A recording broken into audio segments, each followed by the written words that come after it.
ఓం మహాగణాధిపతయే నమః. ఓం గురుభ్యో నమః. ఓం శ్రీమాత్రే నమః.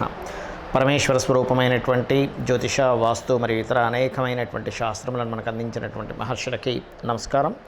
హయగ్రీవ హయగ్రీవ హయగ్రీవేతి యో వదేత్ తస్య నిస్సరతే వాణి జహ్నుకన్యా ప్రవాహవత్. అరుణాం కరుణాతరంగితాక్షీం ధృతపాశాంకుశపుష్పబాణచాపాం అనిమాదిభిరావృతాం మయూకై అహమిత్యేవ విభావయే భవానీం. శ్రీమాత్రే నమః. ప్రేక్షకులకి ఆ లలితాంబిక అమ్మవారి యొక్క అనుగ్రహం పరిపూర్ణంగా కలగాలని మనస్ఫూర్తిగా కోరుకుంటూ మనం ఈరోజు మే మాసంలో 1వ తేదీ నుంచి 31వ తేదీ వరకు ద్వాదశ లగ్నాల వారికి, ద్వాదశ లగ్నం తెలియనటువంటి వారు రాసుల నుంచి చూసుకోవచ్చు. వారికి ఏ విధంగా ఈ యొక్క మాసంలో ఏ విషయాల్లో అద్భుతంగా ఉంటుంది, ఏ విషయాల పట్ల కాస్త జాగ్రత్త వహించాలి, మరియు ఏ దేవత ఆరాధన చేసుకుంటే మీకు ఇబ్బంది ఉండదు అనేటువంటిది తెలుసుకుందాం. దానికంటే ముందు అసలు గ్రహస్థితి ఏ విధంగా ఉంది అని చూసుకున్నట్లయితే మనకి మేషంలో రవి గురువుల యొక్క కలయిక ఉంది. కాకపోతే ఈ గురువు మనకి మే 1వ తేదీ 2వ తేదీ నుంచి ఆల్మోస్ట్ 1వ తేదీ ఈవినింగ్ లోపల అండ్ 2వ తేదీ నుంచి వృషభంలోకి మారిపోతున్నాడు. రవి 14వ తేదీ నుంచి, శుక్రుడు అక్కడే ఉంటాడు. అదేవిధంగా కేతువు కన్యారాశిలోని మరియు శని కుంభరాశిలోని, మీనరాశిలో కుజ బుధ రాహుల యొక్క సంచారం జరుగుతూ ఆ యొక్క బుధుడు 11వ తేదీ నుంచి మన మేషరాశిలోకి సంచరిస్తాడు. ఈ యొక్క గ్రహస్థితిని అనుసరించి ద్వాదశ రాశుల వారికి ఎలా ఉంటుంది అనేటువంటి విషయం మనం ఇప్పుడు తెలుసుకుందాం. వృషభ లగ్నము, వృషభ రాశి. వృషభం వారికి ఈ యొక్క మే మాసంలో మీకు గనక చూసుకున్నట్లయితే 1వ తేదీ నుంచి మీ రాశిలోకి గురువు వస్తున్నాడు. ఇది మీకు ఎటువంటి ఫలితాలు ఇస్తుంది అంటే, ఎప్పటి నుంచో వివాహ సంబంధం కుదరటం లేదు అని బాధపడేటువంటి మీకు, పార్ట్నర్స్ కోసం వెతుక్కునేటువంటి మీకు ఇదొక చక్కటి అవకాశము అనేటువంటి చూపిస్తుంది. వివాహము మరియు పార్ట్నర్స్, అది బిజినెస్ రిలేటెడ్ సంబంధించినవి. కాకపోతే ఫైనాన్షియల్గా ఎలా ఉంది, మీకు ఫైనాన్స్ హౌజెస్ దేంతో ఆక్యుపై చేస్తున్నాయి చూసుకున్నట్లయితే ఖచ్చితంగా మీరు 11వ తేదీ వరకు వ్యాపార సంబంధించినటువంటి అంశాలలో చాలా జాగ్రత్తగా ఉండాలి. గుర్తుపెట్టుకోండి, చాలా అంటే చాలా కేర్గా ఉండాలి వ్యాపార విషయాల్లో. బికాజ్ ఆఫ్ మీ ధనాధిపతి ఎవరైతే బుధుడు ఉన్నాడో ఆయన నీచ స్థానంలో ఉండి 11వ తేదీ నుంచి కాస్త శుభగ్రహంతో కలుస్తాడు. అయితే 12లోకి వస్తున్నాడు కదండి అనిపించవచ్చు. 12లోకి వచ్చినప్పటికీ కూడా కొంచెం మరి ఈ ధన సంబంధించిన విషయంలో బాగుండాలి అంటే కేతుగ్రహం దగ్గర దీపారాధన చేసుకోండి, గణపతి యొక్క ఆరాధన చేయండి, విష్ణు సహస్రనామాలు చదువుకోండి, ఓం సంపత్కరీ సమారూఢ సింధుర వ్రజ సేవితాయ నమః అనే నామస్మరణ చేయండి. ఖచ్చితంగా బాగుంటుంది. ముఖ్యంగా ఈ బుధుడు లాభస్థానంలో, నీచ స్థానంలో ఉన్నందుకు బుధుడు రాతకోతలకు కారకుడు. ఆలోచించి అగ్రిమెంట్స్ చేయండి. ఎక్కడా ఏ ఆలోచన చేయకుండా అగ్రిమెంట్స్ చేయడం వల్ల ఇబ్బంది పడతారు. Very careful. ఈ రవి మీకు 14వ తేదీ నుంచి రాశిలోకి సంచరిస్తున్నాడు కాబట్టి రవి గురువుల యొక్క సంబంధం అనేటువంటిది ఒక మంచి యోగాన్ని ఇస్తుంది. అంటే ఎటువంటి యోగము, సంతాన యోగం కానివ్వండి, రాజకీయంగా ఎదగడానికి కానివ్వండి, కొంచెం నేమ్ అండ్ ఫేమ్ రావడానికి కానివ్వండి, ఇటువంటి యోగాలతో పాటు మీ జీవిత భాగస్వామి పేరు మీద ఏదైనా ప్రాపర్టీ తీసుకోవడానికి చేసేటువంటి ప్రయత్నం ఫలించడము, మీ యొక్క జీవిత భాగస్వామికి ఏదైనా కొత్తగా విద్యలు అంటే ఏదైనా ఒక కోర్స్ చేయడానికి మీకు రాశిలో ఉండేటువంటి రవి చతుర్థ స్థానాధిపతి రాశిలో ఉంటూ చతుర్థ భావాధిపతి సప్తమాన్ని చూస్తున్నాడు కాబట్టి ఈ యొక్క విషయంలో మీకు చక్కగా ఉంటుంది. కాకపోతే నిర్ణయాలు, సంతాన సంబంధించిన విషయంలో నిర్ణయాలు, ప్రేమ వ్యవహారాలకు సంబంధించిన విషయాల్లో నిర్ణయాలు తీసుకునేటప్పుడు మాత్రం మీరు చాలా చాలా చాలా కేర్గా ఉండాలి. దశమ స్థానంలో శని భగవానుడు ఉన్నాడు. అదేవిధంగా ఈ కాంబినేషన్ ఎటువంటి ఫలితం ఇస్తుంది అంటే, చూడండి, ఒక్కోసారి జీవిత భాగస్వామికి ఏదైనా కోర్స్ చేస్తే ఒక ఉద్యోగం వస్తుంది అనేటువంటిది తెలిసినప్పుడు దానికి వెళ్దామా వద్దా, నిజంగా కోర్స్ చేద్దామా వద్దా అని ఫీల్ అవుతూ ఉంటారు. ఈ దశమంలో ఉన్నటువంటి శని భగవానుడు ఎప్పుడు కూడా ఏం చేస్తారంటే, సప్తమాన్ని చూస్తున్నందుకు, చతుర్థాధిపతి వచ్చే లగ్నం నుంచి సప్తమాన్ని చూస్తున్నందుకు మీ యొక్క జీవిత భాగస్వామి ఏదైనా ఒక కోర్స్ చేయడం ద్వారా జాబ్ సంపాదించడం కానీ ఇటువంటివి చాలా స్పష్టంగా గోచరిస్తున్నాయి. ఆన్లైన్ ద్వారా చేసేటువంటి వ్యాపారాలకు సంబంధించిన విషయంలో అద్భుతంగా ఉంటుంది.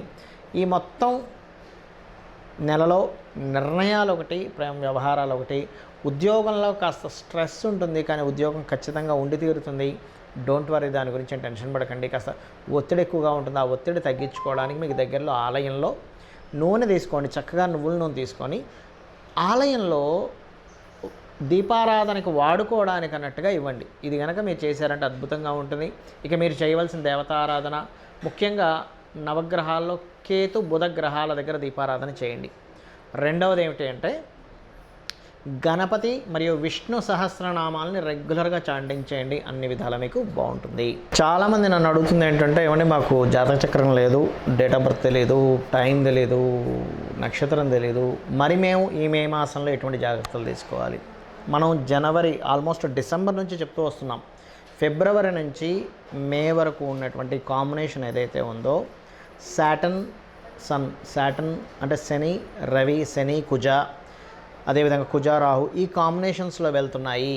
కాబట్టి లైఫ్లో అంటే ప్రపంచవ్యాప్తంగా కావచ్చు, దేశవ్యాప్తంగా కావచ్చు, మనం ఊహించనటువంటి మలుపులు, ఎవరు ఎక్స్పెక్ట్ చేయనటువంటి పోలీస్ డిపార్ట్మెంట్ కావచ్చు, మిలిటరీ కావచ్చు, గొడవలు కానివ్వండి, ఒక రకమైనటువంటి ఉంటాయని చెప్పి నేను చెప్తూ వస్తున్నాను యాజ్ ఇట్ ఈస్గా. ఎందుకంటే ఇదేదో మన గొప్పతనం కాదు, వెరీ క్లియర్లీ మనకి ముండేన్ ఆస్ట్రాలజీ అంటారు, మైథుని జ్యోతిష్యం అని, ఆ యొక్క దాంట్లో చాలా స్పష్టంగా ఉంది కాంబినేషన్స్ అనేవి.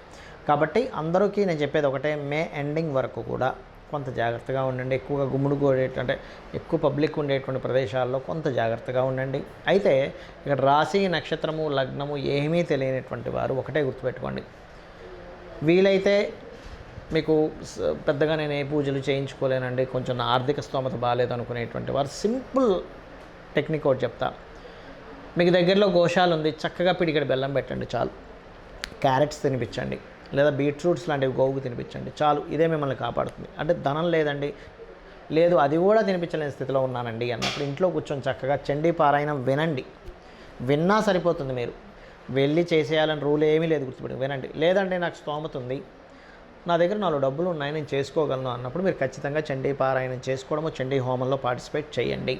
దీని ద్వారా ఏమవుతుందంటే మీకు ఖచ్చితంగా మీరు ఏదైతే ఇబ్బంది పడబోతున్నారో ఆ అమ్మవారు మిమ్మల్ని కాపాడుతుంది. అదేవిధంగా కాస్త కుజుడికి శనికి దానాలది ఇవ్వండి, లేదా కుజ శని గ్రహాల దగ్గర దీపారాధన చేయండి. ఇవి రాశి నక్షత్రం గ్రహం తెలియకపోయినా ఇవి చేయడం ద్వారా మీకు ఈ మంత్ చాలా బాగుంటుంది. బికాజ్ ఆఫ్ కాంబినేషన్స్, అంటే కర్మకారకుడు ఈ శని కుజ రవి ఈ కాంబినేషన్స్తో కనెక్ట్ అయి ఉన్నాడు. కాబట్టి ఈ గ్రహాలకు చేసుకోవడం ద్వారా మీరు చేసే ప్రయత్నము ధనం కోసం కావచ్చు, ఉద్యోగం కోసం కావచ్చు, ఖచ్చితంగా బాగుంటుంది. అయితే ఇక్కడ చాలామందికి ఏంటంటే ఏమంటే మరి మేము అంటే కొంతమంది అడుగుతూ ఉన్నారు, నాకు దాని గురించి చెప్తున్నాను. ఈ గోచారం గురించి చెప్తున్నారు, లగ్నం గురించి అంటున్నారు, కాసేపేమో రాశి గురించి అంటున్నారు, అసలు ఏది తీసుకోవాలని అడుగుతూ ఉన్నారు. మీకు లగ్నం కనుక తెలిస్తే లగ్నం నుంచే మీ యొక్క గ్రహస్థితిని పరిశీలన చేసుకోవాలి. అంటే గోచార గ్రహాలు కూడా తెలియదు, లగ్నం తెలియదు, రాశి నుంచి చేసుకోవచ్చు సెకండ్ ఆప్షన్. ఎందుకంటే మీరు ఇప్పుడు ఏదైతే అనుభవిస్తున్నారో ఈ జన్మలో, అది భోగం కావచ్చు, రోగము కావచ్చు, నిస్సహాయ స్థితిలో ఉండడం కావచ్చు, ఏవైనా కానీ మీరు అనుభవిస్తున్నారంటే మీరు పోయిన జన్మలో చేసినటువంటి మంచి కర్మ లేదా దుష్కర్మ. కాబట్టి ఈ యొక్క జన్మలో మీకు బాగా బాగుండాలి అంటే పూర్వజన్మలో చేసిన పుణ్యకర్మ రావాలి. ఇబ్బంది పడుతున్నారంటే పాపకర్మ కనెక్ట్ అయిందని అర్థం. అది మీ జన్మజాతకంలో ఉండే లగ్నము, మీ జాతక చక్రంలో ఉండే గ్రహాల స్థితిని బట్టి జ్యోతిష్శాస్త్రం చాలా స్పష్టంగా చెప్తూ ఉంటుంది. అంటే మీరు జన్మించిన సమయం, తేదీ, నెల, సంవత్సరం, ప్రాంతం వీటన్నిటిని తీసుకుని మీ లగ్నం ఎలా ఉంది, లగ్నాన్ని బట్టి మనిషి యొక్క తత్వం ఉంటుందండి. అసలు మనిషినే చూడకుండా చాలా స్పష్టంగా లగ్నాన్ని చూసి ఈ వ్యక్తి ఇలాంటి వ్యక్తి అని చెప్పొచ్చు. అదే జ్యోతిష్శాస్త్రం యొక్క గొప్పతనం. అతని యొక్క ధనస్థానాన్ని బట్టి అతను ఏ ప్రయత్నం చేస్తే ఇతనికి ఫైనాన్షియల్గా బాగుంటుంది, ఏ దేవతారాధన చేసుకుంటే ఇతనికి పూర్వజన్మలో ఉన్నటువంటి పాపము తొలగిపోయి ఫైనాన్షియల్ గ్రోత్ పెరుగుతుంది అనేటువంటి చాలా స్పష్టంగా చెప్పొచ్చు. ప్రయత్నాలు కావచ్చు, గృహం ఏ దిశలో నివసిస్తే బాగుంటుందని కావచ్చు, ఎటువంటివి చదివితే ఇతనికి భవిష్యత్తులో బాగుంటుందని కావచ్చు, ఇప్పుడున్న నడుస్తున్నటువంటి మహాదశ ఎలా యోగిస్తుంది, ఒకవేళ యోగించాలంటే ఏం చేసుకోవాలి. చాలామంది ఏమనుకుంటారంటే జ్యోతిషాస్త్రం అంటే యోగించట్లేదంటే ఏదో వేలు లక్షలు పెట్టి పూజలు చేయించుకోవాలనుకుంటారు. అది పూర్తిగా తప్పండి. మీ దగ్గర ధనం లేదు, అమ్మవారి నామాన్ని రూపాయి ఖర్చు లేకుండా ఇంట్లో కూర్చొని చేసుకోవడం ద్వారా మీరు ఉద్ధరింపబడతారు. ఈ కలియుగానికి ఉన్నటువంటి గొప్పతనం అలాంటిది. అంటే చక్కగా ఇంట్లో కూర్చున్నారు, డబ్బులు లేవు, ఏమి టెన్షన్ పడకండి, నాకేదో గ్రహస్థితి ఇలా అయిపోతుంది అలా అయిపోతుంది, ఏం టెన్షన్ పడకండి. చక్కగా ఇంట్లో కూర్చొని శ్రీమాత్రే నమః చేసుకుంటే మీ పనులు మీరు చేసుకోండి. అలానే ఇంట్లోనే కూర్చొని ఏ పని చేయొద్దని చెప్పట్లే. ఇంట్లో మీకు ధనం లేకపోతే శ్రీమాత్రే నమః అనలేరా? అనగలరుగా చక్కగా అనండి, సరిపోతుంది. అమ్మవారే రక్షిస్తుంది. అమ్మ ఎలా రక్షిస్తుందో అలా చక్కగా అమ్మవారు రక్షిస్తుంది. మీకున్నటువంటి స్థితి ఏదైతే ధనం కోసమా, లేకపోతే ఉద్యోగం కోసమా, వ్యాపార అభివృద్ధి అవ్వట్లేదా, ఖచ్చితంగా అమ్మవారు మిమ్మల్ని రక్షించి తీరుతుంది. కాకపోతే ఏంటంటే మీరు ఫిక్స్ అవ్వాలి, నేను ఇది చేస్తున్నాను, నన్ను అమ్మవారు రక్షిస్తుంది. ఇంకా ఫైనల్ ఇంకోటి మరొకటి లేదు, ఈ విశ్వాన్ని మొత్తం ఇంత పెద్ద విశ్వాన్ని నడిపిస్తున్న అమ్మవారికి మీ చిన్న ప్రాబ్లం తీర్చడం పెద్ద కష్టమా అనేటువంటిది ఒక్కసారి మీరు ఆలోచించి మీ ప్రయత్నం మీరు చేయండి. జాతక చక్రంలో ఉన్నటువంటి దోషాలు ఏమున్నా సరే తొలగిపోతాయి. మరి మీకు ఇక్కడ సందేహం కలగొచ్చామండి ఈ గోచార ఫలితాలు ఎందుకు చెప్పుకుంటున్నామని. గోచారము జాతకము రెండు కనెక్ట్ అయినప్పుడు మనకు ఒక మంచి ఇన్సిడెంట్ జరగడానికి బాగుంటుంది. గోచారం అనుకూలంగా లేనప్పుడు, మన జాతకం అనుకూలంగా లేనప్పుడు ఎటువంటి సిచ్యువేషన్స్ మనకు ఏర్పడతాయని చెప్తున్నటువంటిదే గోచారం. అంటే మనం ఒక ప్రయత్నం చేస్తున్నాం, ఓ దగ్గరికి వెళ్ళాలి, ట్రాఫిక్ జామ్ ఉంది, మనం ఆలస్యం అవుతుంది, మన ప్రయాణం ఫ్రీగా ఉంది, చాలా ఫ్రీగా వెళ్ళిపోతాం. దట్ ఈజ్ గోచారం. అంటే బయట ఉన్న సిచ్యువేషన్స్, బయట ఉన్న మార్కెట్, ఇవన్నీ గోచారం అనుకుంటే మన ప్రయత్నం మన జన్మజాతకం. కాబట్టి నేను చెప్పినటువంటి ఈ యొక్క పరిహార మార్గాన్ని చేసుకుంటూ మీ యొక్క జీవితాన్ని ఆనందమయం చేసుకుంటారని మనస్ఫూర్తిగా ఆ అమ్మవారిని కోరుకుంటూ శ్రీమాత్రే నమః.